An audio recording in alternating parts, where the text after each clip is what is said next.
Welcome to the Glen and Dean Show. This is Glenn Longwell, and Dean is currently incapacitated with a migraine, so it'll just be me.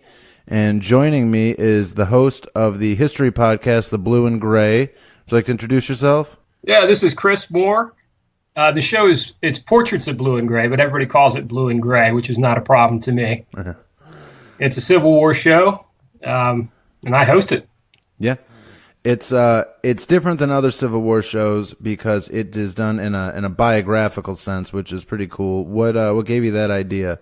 Well, I decided I wanted to do a Civil War podcast, and then there was another show. There's another show out there that does kind of the short form that goes into a lot of detail. So I didn't just want to copy something that somebody else was already doing, and then it just seemed like a good approach, since you can really tell the story when you see it through the people who lived it, see it through their eyes, and there's so many interesting figures that I thought that was good way to do it.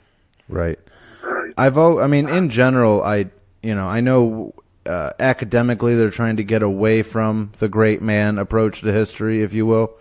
But I feel like, especially with things like the Revolutionary War and the Civil War, that's like the best way to do it, because there are so many moving pieces and figures that if you try to tell it as an overarching narrative, it can get way too big, way too quickly.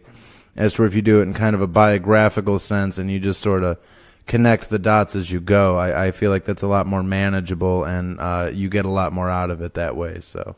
Yeah, I would agree with that. And part of the approach I try to take is to help get some perspective of the not just the generals. That's all I've done so far, but I'm going to get into some the political figures and hopefully some cultural figures as well. So you can see try to get an idea of why they did what they did, and not just what the big events were that happened, but how they affected people and how people, affected the events as well. Right. Does it at all interest you?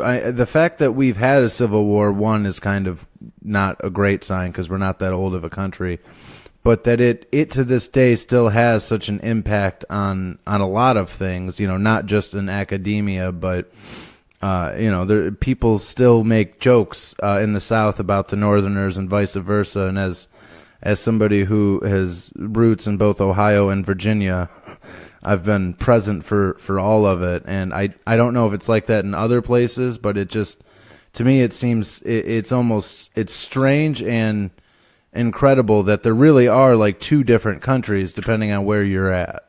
Yeah, sure. I mean, the Civil War was a huge part of what shaped the modern United States, and even leading up to it and what caused the Civil War, it's the same conflict between, whether it's the industrial North and the agrarian South, or the red states and blue states, liberals and conservative. We've had that same dichotomy throughout our history, and so learning a little bit of history of something like the Civil War kind of helps you to understand the modern situation a little bit. I mean, the map has changed some, but the fundamental disputes are still pretty similar. I mean, with the exception of slavery not being around anymore, but the rural versus urban, and that all shoots right back to the Civil War.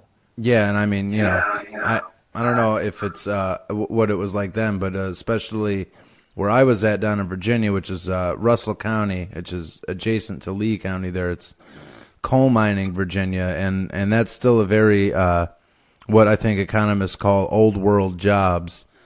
And they get so frustrated with anybody with a northern accent, so, anybody running for president most of the time, when they're trying to tell them, oh, we're going to retrain you to do this, because they jump right to the, my daddy did this, his daddy did this.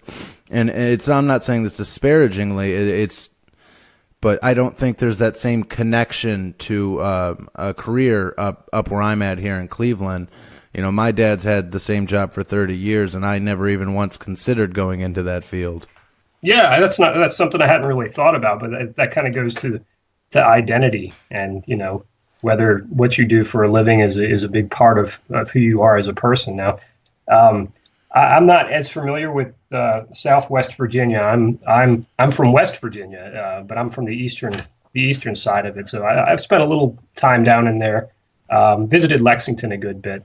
Okay. I can't really comment on the people in that area, having not been there, but there definitely is something to be said for tradition and being able to identify with a given role, or even if it's a given profession. That's not for everybody, but it's not necessarily a bad thing. No, yeah, it's just an interest. I guess I associate that with when somebody's running for office and they say traditional American values. I associate it with that. So are you a Mountaineers fan or a Marshall guy? Well, that's funny. I kind of pull for both. I went to Marshall for 1 year, Okay. just my freshman year, and then I transferred. But I guess it's a home state pride thing. So I'll pull for the Mountaineers when they're playing too. Right. Now, when Marshall plays West Virginia, then I'm pulling for Marshall. But yeah, I'll root for the Mountaineers. My dad's from, was it Moundsville? I think he still has his original birth certificate, but I think he's from Moundsville or Wheeling, somewhere in that area. Sure. But I love the people that come out of Marshall into professional sports, just because they'll still play that clip every now and then on ESPN of Byron Leftwich being carried by his offensive line. And yeah, absolutely. It's just like, you find me somebody else that's that committed to a college bowl game. Yeah, and for people in the state, we're a small state, so the number of for example, professional athletes that we produce is pretty small. So when somebody from this state makes it, like for example, a Randy Moss, they're set for life. They're loved throughout the state for the rest of their life. Yeah, there's that. It's like a sense of community for the whole state, Absolutely. That's great. West Virginia came about because of the Civil War. Did that have anything to do with your kind of natural interest in the subject? Well, not so much the split between West Virginia and Virginia, although that is interesting. But for me, a lot of my interest in the Civil War grew out of just the location where I grew up.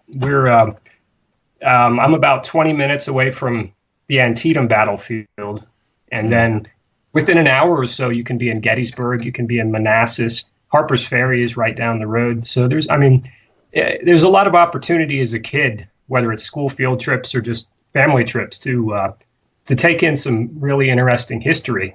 And when you're a kid, the way you absorb things, it seems more real. So that when you learn, visit a historical site when you're 10 years old or something, it really makes an effect on you. Yeah, definitely. My dad was a Civil War reenactor growing up, which is why I've always had a soft spot. And then, being that I have my Southern roots, irritated isn't the right word, but I don't like it when they just present the history as, well, the South was bad and the North was good, and that's why the North won.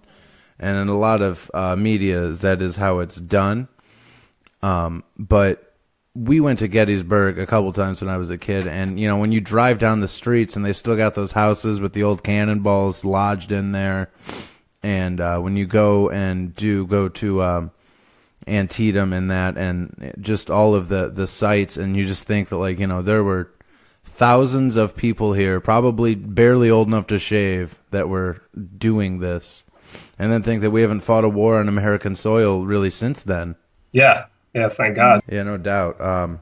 So now, what you say about the causation of the war, it's an interesting question, and I think a lot of times it's presented so black and white because that's the easy way to do it. But there's, like you alluded to, there's a lot more nuance into that question, because really what it boils down to was slavery, and everybody kind of knows that.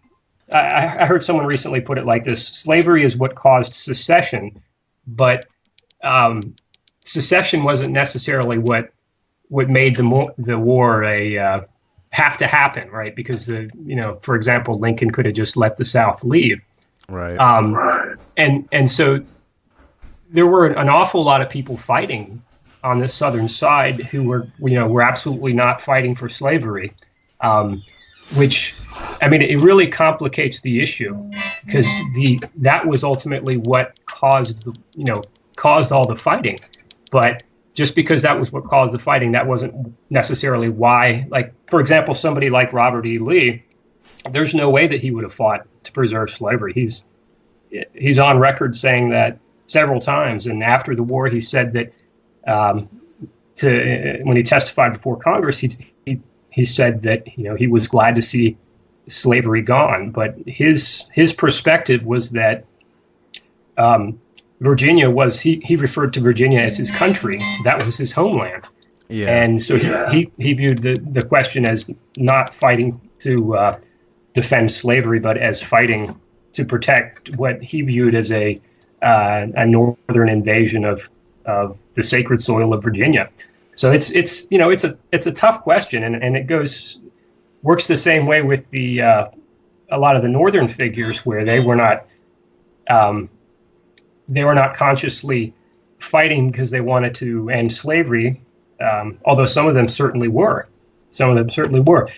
But they viewed it as preserving the Union, and that was the way that Lincoln framed the war up until 1862.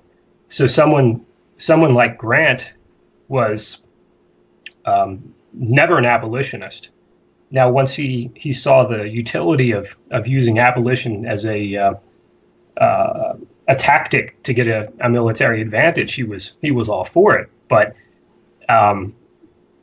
if you look at Grant's letters and memoirs and everything, he was absolutely fighting to preserve the Union.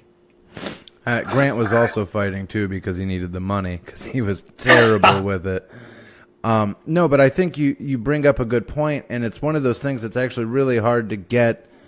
The concept is the hardest thing. Robert E. Lee looked at Virginia as his country, and to a large degree, I mean, this was barely, not even really, 100 years after the birth of the United States.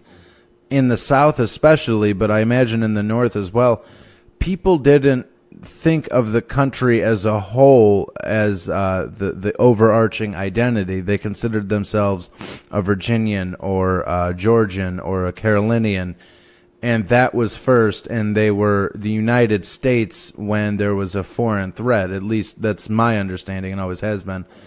And, for a lot of, especially the foot soldiers, they were there to stop an invasion from a hostile force, which is why when Robert E. Lee marched out of Virginia, his army was always, noticeably smaller than when they were defending Virginia because they didn't sign on to fight an offensive war, or at least, that's the perspective that I was able to maintain in my mind. Yeah, that's absolutely true. There were numerous Southern soldiers that refused to cross the Potomac into Maryland because they viewed that as at that point it becomes an aggressive war, and it's no longer a just war, and they wouldn't go. Now that's the minority, but that was not an uncommon position. Now, what are your thoughts on the fact that Robert E. Lee today is kind of criticized for being overly aggressive, and back then his nickname was Granny Lee because he was supposedly so timid? I've always thought that was one of the great ironies of history. Yeah, it's a tough question. Who are you to second guess somebody fighting 150, 160 years ago? But the Granny Lee thing was earlier in the war. That was before he had established his reputation with with the Army of Northern Virginia as being the aggressive fighter. They also called him the King of Spades because he made them all dig in around Richmond, and they, at that point in time, they thought that was an unmanly way to fight. You need to pick up your gun and go out on the field. But now, as far as the criticism of his tactics now, I think that's a really tough question to call, because certainly had he dug in and fought the entire war defensively, then he probably would have had a fewer losses. And he had a smaller army, so he needed to reduce his losses as much as he could. But then there were a lot of political considerations that went into that too, which was that any geographic territories that the South lost, they didn't just lose them on a map. They were losing that territory as a means of supporting their armies. And they weren't going to be able to get any agricultural produce out of those territories any longer. And in a lot of cases, when the North would take over a given area, the soldiers who were from that area would go home. Mm-hmm. They, if the South can't, if the Confederacy can't protect my territory in Eastern Tennessee, then I'm not going to fight any longer. And right. And a lot of Lee's approach came from Jefferson Davis too. Jefferson Davis favored what he referred to as an offensive defensive, which was that you defend. The best offense or the best defense is a good offense. So Davis was absolutely encouraging Lee to attack, though he didn't really need too much encouragement. And if you take it even further, if you look, by the time you got around to 1864, Lee wasn't in much of a position once Grant started attacking with the Overland campaign. Lee wasn't in much of a position to do anything but play defense. And because of that, Grant was able to pin him down. He was able to lock him in around Richmond, and Lee couldn't move around any longer. And that was when Grant was able to submit him. It was like if you think of it in martial arts terms, like a boxer dancing around the ring, stinging a wrestler. Mm-hmm. But then at the end, the wrestler was able to grab him and take him down, and that was all she wrote. Yeah, I mean, I've always thought the argument that Lee should have been more defensive was, I guess in theory there's merit, but if he had fought defensively the whole time, then he would have just had a great view of watching everything burn while he kept his foothold. And I also think it was beneficial for the nation that Grant eventually became the lead general for the North, because if it had been McClellan the whole time, it would have gone on for 15 years because of how afraid he was to lose any soldiers. Yes. And Grant was not afraid to press an advantage. He was that was, if anything defines him in the war, he was not afraid to take advantage of his superior firepower and industrial capacity and manpower and everything like that. Grant knew he knew that he had an advantage, and he pressed it. That's why. Oh, sorry. No, I was just going to touch on McClellan a little bit, because I've been working on his story with my podcast right now, and the thing I've found really interesting about him is McClellan was, as a battlefield general, as a tactician, he was terrible. I mean, he was a complete failure. But as a strategist, he wasn't really very bad at all. He was I would almost go so far as to say he was good. If you look at the plans that he came up with good plans. The problem was that McClellan was the one executing McClellan's plans. So if you take the Peninsula Campaign, where he was down in southeastern Virginia, coming up through the Hampton Roads area. If you take that same plan and you put Grant in command instead of McClellan, I think there's a really good chance that it works. And at Antietam, the same deal. McClellan had a really good battle plan. Absolutely, and just didn't execute. Yeah, Pinkerton was not a good thing for McClellan. I've also always thought it was interesting, I guess it would be ironic, that McClellan was for some reason referred to as the young Napoleon. That's actually something I've never understood. But the one who led the most like Napoleon in the fact that, he wasn't afraid to spend a quarter of his army to get a victory was Grant. Napoleon famously said, "I can't be defeated. I spend 30,000 lives a month." And that's, in my opinion, that's kind of how Grant figured he was going to win the war. It was just, we outnumber them 3-1, so that means we can lose 2 people for every one of theirs. Yeah, sure. Yeah, I can definitely see that as far as their overall approach. The big, I think the young Napoleon thing had more to do with personality than command style. Whereas Grant was a very, soldier. He didn't put on airs. He didn't wear the big fancy uniform and whatnot. McClellan was all for the pomp and circumstance, and that he was a very charismatic leader. The men absolutely loved him, and when he took command, the country was really looking for a hero, because there at the beginning, things were not going very well for the Union, and McClellan was coming off of a victory in what's now West Virginia.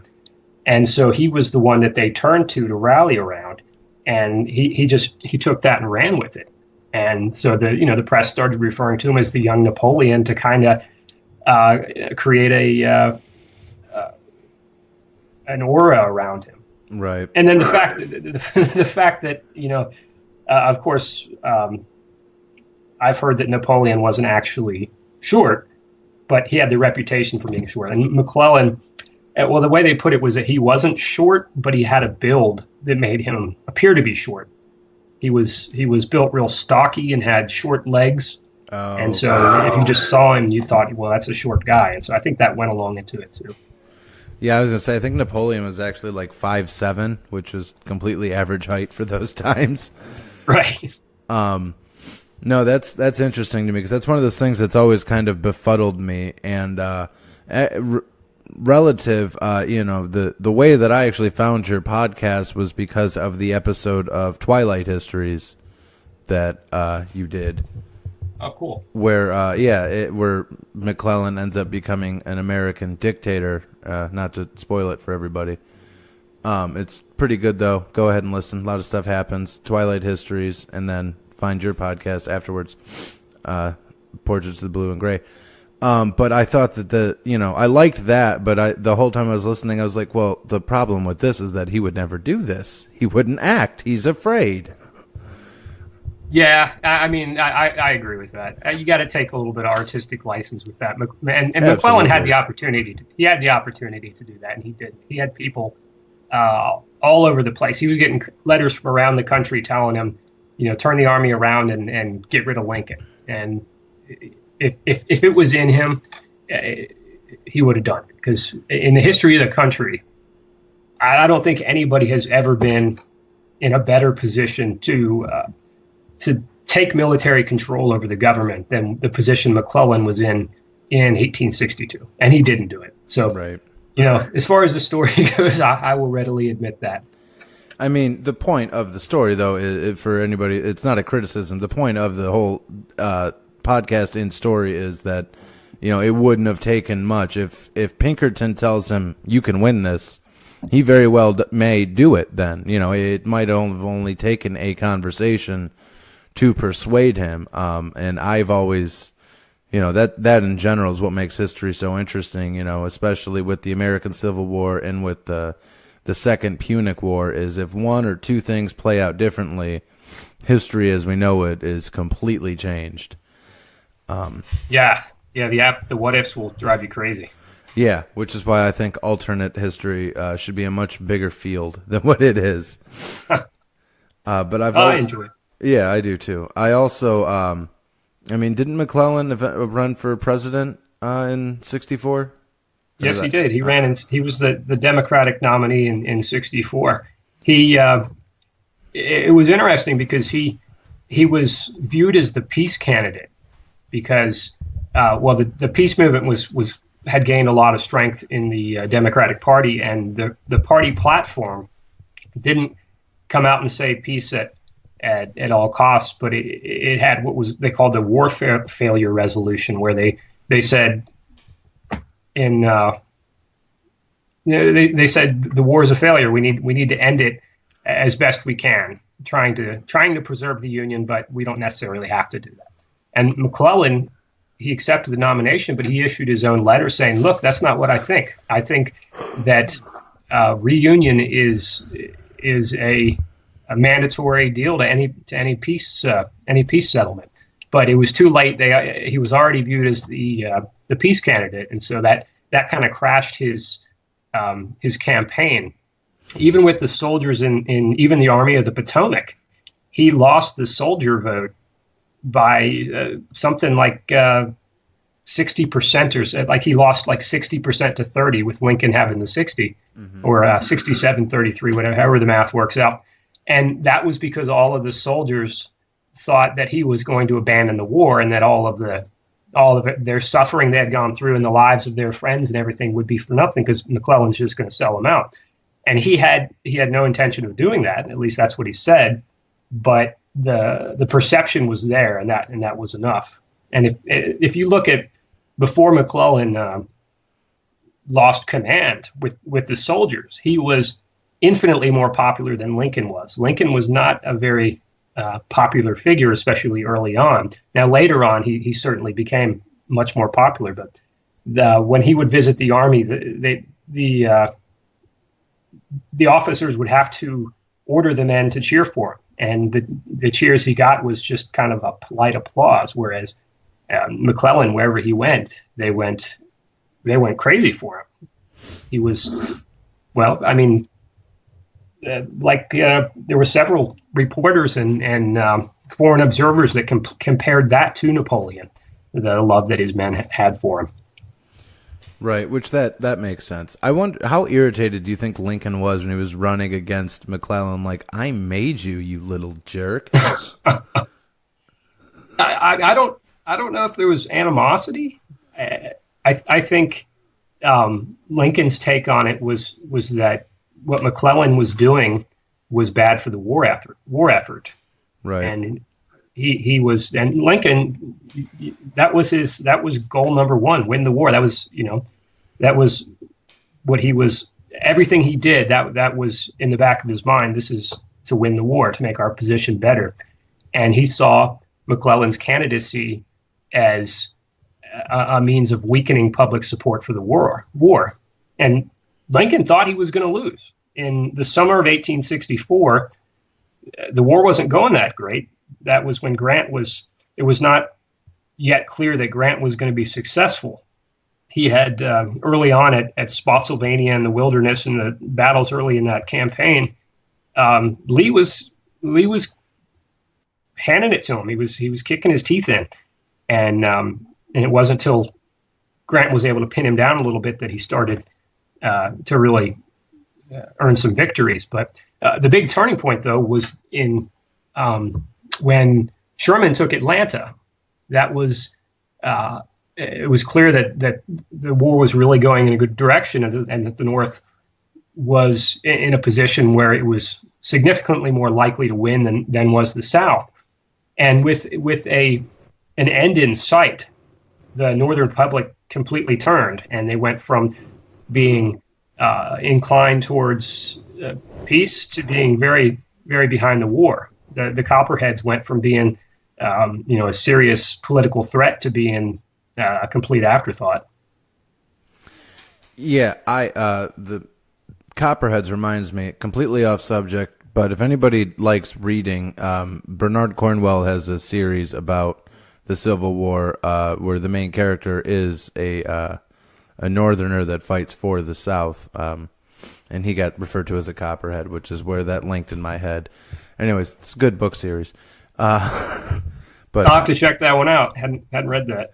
Yeah, he does not alternate history, but historical fiction. So, and he does it actually from, and he's from England, but he has a lot of friends in Old Dominion, and obviously it's much like in West Virginia, it's still very much a part of your day-to-day life, and so his friends kind of introduced him to it, and then he did his research, and he's just like, well, I have to write about this, and but he does a great job as making it very clear that at least the protagonists, like slavery is mentioned, but it's largely an afterthought.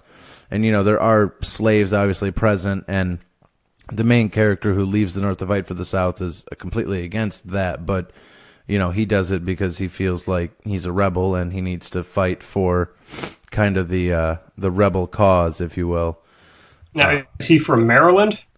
If I'm remembering right, he is from, I think he's supposed to be from New Jersey, and his dad is like a renowned evangelical type abolitionist preacher who has like 6 kids and just really does not look kindly onto this one. But no, he was from further north, where it was pretty rare that somebody in his standing would fight for the South. But, it also confuses people when you tell them that Kentucky and Delaware were the only 2 northern states that fought for the North and still had slaves. Because everybody I know from Kentucky will fight you to the death on that note. Well, it's true. Yeah, I was like, you can Google it. I'm not making this up. But anyways, do you think, I don't want to assess the South too much here, but do you think that had they gone in maybe a different direction than Jefferson Davis, that would have been more beneficial, or was the fact that the Confederacy limited the powers so much of the presidency, do you think that kind of made him more of a non-factor? Because there's a lot of people today that feel that the executive branch of our government has gotten too strong, and that maybe in that one instance the CSA had a good idea, or even Great Britain with the parliamentary system is better because it limits severely the powers of the executive branch. Yeah, with the Confederacy, Davis definitely had less power than did Lincoln, and as you suggest, it was by design, and he got a lot of blowback from the governors of Georgia and Arkansas and Louisiana, where when he kind of started trying to take on new war powers, they pushed back and they said, "Look, we just left the Union because of federal overreach. We're not going to let you do that now." And so that kind of hamstrung him a little bit as far as his ability to prosecute the war. Now, which system is better? I guess that's the $1 million question. Well, you don't have the answer to world peace. What are we doing here? No, unfortunately not. I forgive you. So I've in general, to me, the Civil War is pretty much the beginning and end of when American history gets interesting.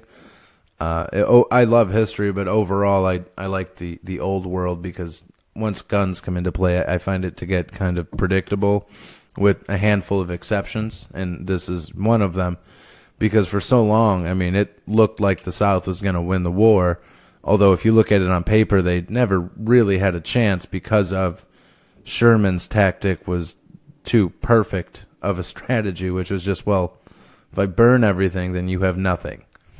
But if you were to go match, say, general for general, they all came from West Point pretty much, which is obviously in upstate New York. So I feel like the South at the beginning of the war had more talented military minds, but had it gone for, say, more generations, then the North having West Point would have probably made them an unstoppable force. Does that make sense, or does that just sound like the ramblings of a madman? Well, yeah, I see what you're getting at. Where culturally, the South was more tied to the military. So at the beginning of the war, the South had, especially proportionally, had more officers and better officers, really. But as the war went on, the cream started to rise to the top in the North, and that difference between the quality of leadership narrowed to the point where it was non-existent anymore. A big example of that would be the cavalry, where people in the South it was a much more rural society, and everybody rode horses, and so there were expert riders everywhere, and there were fewer in the North, with the exception of Ulysses Grant, who stood out as an excellent horseman. But So the Southern cavalry was literally riding circles around the Union cavalry at the beginning of the war. But once you get a couple years in, the gap had narrowed where they didn't have that huge advantage anymore. Right. Someone like Philip Sheridan starts getting involved, and he knew what he was doing. And Jeb Stuart wasn't able to pull off these ride arounds any longer. Just sharpshooters and it was also a big area. I know where the Northerners closed the gap pretty quickly, because, or at least from the research that I had done when I was in the class, the Southerners, hunting and things like that were part of their day-to-day life. So they not only knew how to handle and clean a gun, but they were just better shots. Which, after time, you're going to close that gap because you can only get so good. Right, and the Northern armies were getting better guns too because of course, the industrial capacity was so much better in the North, but they were they had repeating rifles by the end because they had the know-how to start building that stuff in mass production. Whereas the South, they got to where they could make a few, but they weren't able to innovate like the North was doing. Yeah, there was Richmond was the only industrialized city in the South at that point. Everything else was, kind of a glorified trade town, which is why they were, Charleston was bigger than everybody else in South Carolina, but it wasn't industrialized yet. That just were, for lack of a better analogy, farmers took their crops to market. Sure. There was a valiant effort by Josiah Gorgas, who was in the Davis administration, to industrialize the South, at least as far as its military and arms production. And he made a lot of headway. And I've heard him described as a logistical genius, or on several occasions. But he just had too far to catch up. Yeah, you can only close the gap so much. But that actually brings me to what's pretty much going to be my last question before we start to wrap things up here. In the beginning of the country and through the Civil War, pretty much up until right after the Civil War, when corruption became blatant, and you had people like Warren G. Harding becoming president because some guys in the smoky room said, "Yeah, he'll be pliable enough." I feel like government attracted such brilliant minds to try to run it on, and in this case on both sides for a lot of it. Do you think that's just us looking through a historical lens and being like, oh, this guy was so great, and then kind of ignoring the fact that we have, still have brilliant people, or is there really something to that claim? Well, I think first, myth making does play a part in it, but I think you're onto something there. Excuse me, in that, in politics now, it's a career where it's viewed as a way to advance yourself, and being a politician is its own end game. That's, you're in it because you want to continue to advance. Whereas earlier in the country's history, the majority of the politicians weren't only politicians. They were involved in other things, and they viewed service in the government as more as service. This is something I'm going to take time off from my farm or take time off from my business and go do this for 2, 4, 6 years or whatever, and then go back, and I'll be doing my duty to my country. And I don't think that's really the majority view anymore. I think it's more of I'm going to be a politician, and that's what I'm going to do. And I think that kind of hurts it because it's such a commitment now that you can't you can't just, I say that we have a businessman that's president now, but that's an anomaly. That's not something that normally happens. Right. But I think our system kind of attracts people that are maybe more power hungry than what is ideal to run our form of government. Now, I mean, that's not just an American problem. That's a problem throughout world history, where a lot of times the people who want power are the people that you want to have it the least. No, absolutely. I think I hadn't actually thought about it like that, but you're right. The first 100 or so years, it was much more similar to the first couple hundred years of the Roman Republic, of where, you would leave the farm or what have you and do your civic duty, and then you'd go back. And, and they made the argument in a documentary about Thomas Jefferson, where they said this time, if you wanted to be president, you had to act like you didn't want to be president. And I think that's a pretty good way of putting it, because now, they pretty much come right out and say, look, if you're going to be the president or want to be the president of the United States, you, have to have a huge ego to think that you could run the country, but you don't anymore. You don't have to hide the fact that that's what you want, and that you're probably going after it maybe on one part to help people, but mainly because you want to say, I am the most powerful man in the world right now. Yeah, that's a good point. That's a good point about the ego-driven aspect of it. Grant, for example, when he ran for president, just going back to what you were just hinting at, he didn't go to the convention. He refused to campaign. He didn't campaign at all. During the what would have usually have been the campaign season, he went on vacation. He went out west and just toured the country. It was not only something he didn't want to do, it was something that he was going to refuse to do. He figured if the people wanted him to be president, he would serve, but he wasn't going to seek the office. Mm-hmm. And that's opposed to somebody like Sherman, who just flat out said, what's the quote? If I can't remember how it goes now, but he said, under no circumstances, even if he won an election, was he going to serve as president. Yeah.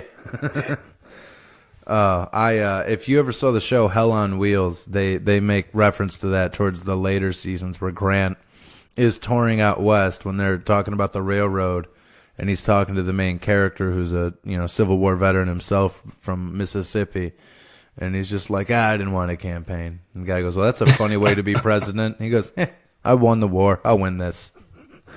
And and he did. Yeah, I mean, when you think about it, too, Grant and Eisenhower are about the only two people that just had to say, hey, maybe I'll try this, and they were going to win.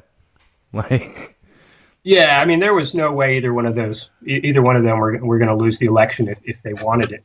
Yeah, the one that always amazed me was Rutherford B. Hayes. There's a Civil War reenactment held on his property in Fremont, Ohio. So I've been there several times as a kid, but he's one of those people where he is just dull, and yet they wanted him to be president, the aforementioned smoky room guys. By dull, do you mean he's disinteresting, or by dull do you mean that he's not very mentally bright? Little column A, little column B. I don't think he's a dumb man, but I don't think he was, overly intelligent, like, whoa, back up, this guy's an intellectual. But mainly, he just isn't that interesting of a person. Yeah, now that you say that, I can't really think about any interesting facts to bring up about Hayes other than the fact that he was president. Well, he fought in the Civil War too, but yeah, he was I think he was a colonel for the North, but don't hold me to that. And there was no alcohol served during his presidency. Literally, the worst thing about a president is what stands out for him. That's right, Lemonade Lucy. Yeah, it wasn't even Prohibition yet. Yeah, that's no fun, right? Especially if you're the president, I feel like you're allowed to let off some steam at the end of the day. You shouldn't have to drink tart lemonade. Well, how could you not? How could you not have a beer after all the stress that you're going through in the Oval Office? Yeah, trying to stop World War III on a weekly basis. Yeah. So, anyways, we're pretty much out of time now. Where can people find you and listen to your show? The show is Portraits of Blue and Gray. If you just search Blue and Gray, it'll probably come up too. And I spell Gray, Grey. It's the old way of spelling it. As far as finding me, I don't really do much in the way of Twitter or Facebook. But if you want to reach me, you can reach the show's email at blueandgraypodcast@gmail.com. Again, gray spelled with an E. And I absolutely love getting, listener emails. I make it a point to respond to all of them. So yeah, I'd love to hear from you. All right. I will shoot you an email when this goes live. Thank you so much for calling in, and have a great night.